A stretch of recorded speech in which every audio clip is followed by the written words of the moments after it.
Hello friends, welcome to our YouTube channel pharmacy tutorial, जिसमें हम आज डिस्कस करने वाले हैं क्लासिफिकेशन ऑफ एंटाहिस्टामिन। उसके पहले हम एक बार और रिवीजन कर लेते हैं एंटीहिस्टामिन होता क्या है। तो ये हमारा these are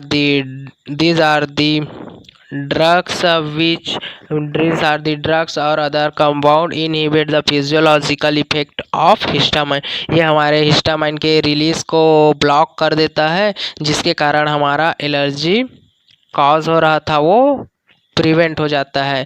इसको हम लोग एंटाहिस्टामाइंस बोलते हैं। और ये हम लोग के सिंपल सा हिस्टाडीन के साथ हिस्टाडीन हमारा रिएक्ट करेगा हिस्टाडीन डिकार्बोक्सिलिक के साथ, तो जिसके कारण यहाँ से CO2 रिप्लेस हो जाएगा, रिमूव हो जाएगा, तो हम लोग को हिस्टामाइन बन जाएगा। और हम लोग देखे थे रिसेप्टर्स और उसके एंटीहिस्टामिन रिसेप्टर और उसके लोकेशन को सिंपल सा देखे थे हम लोग, जो कि हमारा H1 रहता है। H1 रिसेप्टर वो हमारा brains, GIT cardiovascular system, lymphocyte में पाया जाता है। H2 है जो मायोकार्डियल सेल, पेराइटल सेल्स, और H3 होता है वो सेंट्रल नर्वस सिस्टम और गैस्ट्रिक म्यूकोसा में। और H4 जो है हमारा स्प्लेन, थाइमस और T सेल्स में पाया जाता है। तो आज का वीडियो हमारा मेन टॉपिक है हमारा क्लासिफिकेशन ऑफ एंटाहिस्टामिन। क्लासिफिकेशन ऑफ एंटाहिस्टामिन, तो इसको देख लेते हैं सिंपल सा हम लोग। ये इसका क्लासिफिकेशन है ये। तो इसमें हमारा क्लासिफिकेशन ऑफ एंटीहिस्टामाइन, तो ये सिंपल सा 2 डिवीज़न है इसका। ये 3 डिवीज़न है। ये 1 होता है हमारा H1 रिसेप्टर एंटागोनिस्ट, सेकेंड है हमारा H2 रिसेप्टर एंटागोनिस्ट, और थर्ड है हमारा H3 रिसेप्टर एंटागोनिस्ट, और फोर्थ मास्ट रसेल स्टेबलाइजर। तो 1 बाय 1 सबको डिस्कस कर लेते हैं अभी इसमें। ये हम लोग का है फर्स्ट H1 रिसेप्टर एंटागोनिस्ट के अंदर आता है हमारा फर्स्ट जनरेशन और सेकेंड जनरेशन। तो फर्स्ट जनरेशन में हमारा क्या क्या आ रहा है उसको पहले देख लेते हैं हम लोग। फर्स्ट जनरेशन में आएगा हमारा अमाइनो एल्काइल ईथर। इसका एग्जांपल भी देख लेते हैं।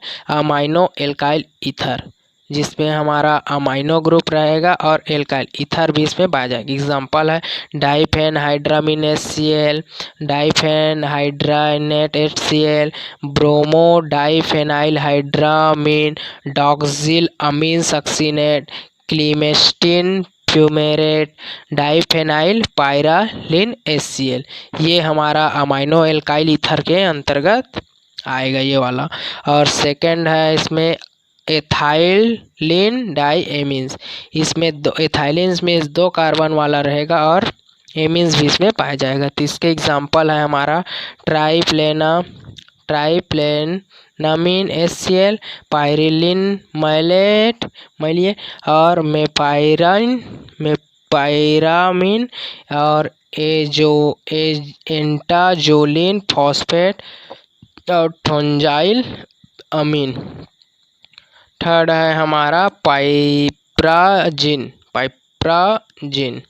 पाइप्राजिन्स में हम लोग का एग्जांपल है साइक्लिजीन HCl, क्लोरसाइक्लाजीन HCl, मैक्लीजीन HCl, बक्लीजीन HCl।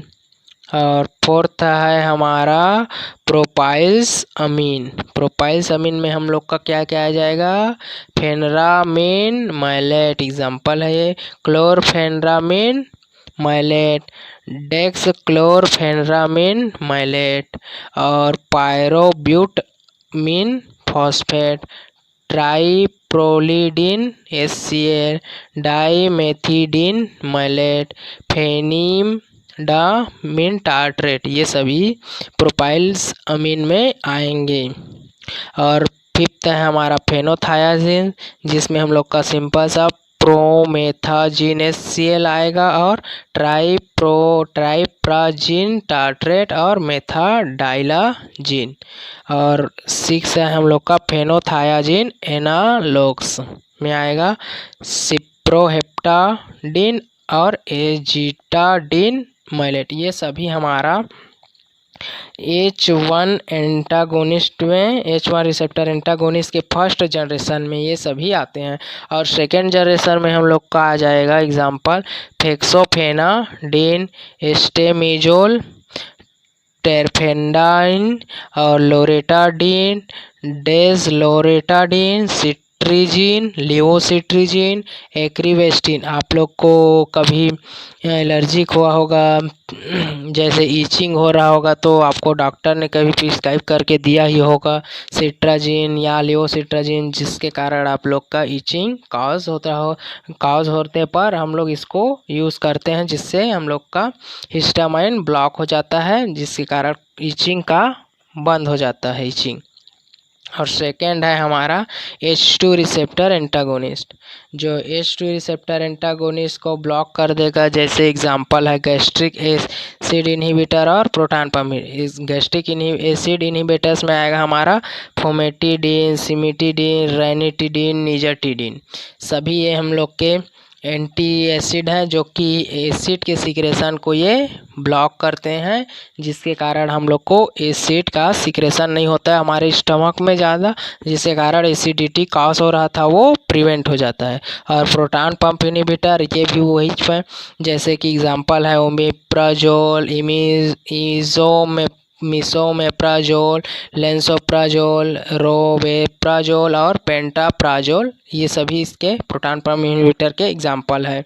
ये हम लोग के यूज़ होते हैं, जैसे कि एंटासिड में, जिसके कारण एसिडिटी कॉज हो रहा था वो प्रिवेंट हो जाएगा H2 रिसेप्टर एंटागोनिस्ट के कारण। एंटागोनिस्ट मतलब कि उसको पूरी तरह से ब्लॉक कर देगा, जिसके कारण वो कॉज हो रहा था वो बंद हो जाएगा। और थर्ड है हमारा H3 रिसेप्टर एंटागोनिस्ट। इसका एग्जांपल है थायोपेरामाइड और क्लोबेनप्रोबिट और वेरोंगामिन। ठीक है, 3 है H3 में 3 एग्जांपल। ठीक, थायोपेरामाइड, क्लोबेनप्रोबिट और वेरोंगामिन। और फोर्थ है हमारा mast cell stabilizer. Mast cell को स्टेबलाइज कर देता है। ठीक है, मास्ट सेल जो प्रोटीन होता है सरफेस में पाया जाता है एंटीजन मास्ट सेल, जो एग्जांपल है क्रोमाइलिन सोडियम, नेडोक्रोमिल सोडियम और लोडोक्सामाइड ट्रोमेथामिन। ये सभी इसके मास्ट सेल स्टेबलाइजर के एग्जाम्पल हैं। यदि आप लोगों को हमारा वीडियो थोड़ा भी अच्छा लग रहा होगा तो फार्मेसी ट्यूटोरियल को प्लीज़ सब्सक्राइब करें और बेल आइकन को प्रेस कर दीजिए लेटेस्ट अपडेट पाने के लिए। और इसी तरह की एजुकेशनल फुल वीडियो पाने के लिए हमारे चैनल पर बने रहिए। Thank you for watching this video. Next video में हम सभी को 1 बाय 1 डिस्कस करेंगे। ठीक है, थैंक यू।